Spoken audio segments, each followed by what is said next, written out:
Il y a bien longtemps, les humains craignaient les yokai.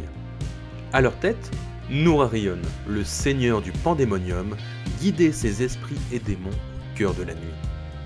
Mais le temps a passé et il est désormais l'heure de faire place à la relève.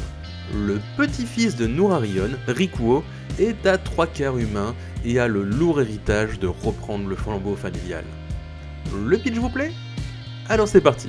Salut à tous, c'est Boro et bienvenue dans ce nouvel épisode d'Anime à voir. Aujourd'hui, on va parler d'un de mes animes préférés, Nourarion no Mago. Pur produit du Shonen Jump, il est édité entre 2008 et 2012. L'anime arrive quant à lui en 2010. Nous y suivons les aventures de Rikuo, un jeune garçon comme les autres. Sauf que son grand-père n'est autre que le grand Nourarion, seigneur des yokai. Élevé au milieu de ces derniers par sa mère humaine et son grand-père, Rikuo n'a qu'une seule envie, vivre une vie normale. Aux grandes dames de son grand-père, il n'est pas du tout intéressé par reprendre le flambeau à la tête du clan.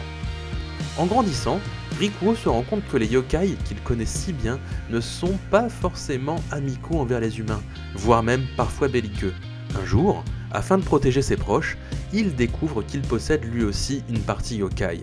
En effet, il peut se transformer en une créature puissante qui n'a rien à envier à son grand-père durant sa jeunesse. C'est ainsi que notre jeune héros se retrouvera à devoir jongler entre ces différentes facettes afin de protéger ceux qu'il aime. Autant vous dire que cet anime fait partie de ces petits bangers pas suffisamment connus. Si ce n'est pas déjà fait, je vous invite fortement à aller le visionner. Et ceux qui l'ont vu alors, vous avez aimé ? N'hésite pas à me le dire en commentaire. Si la vidéo t'a plu, n'hésite pas à t'abonner.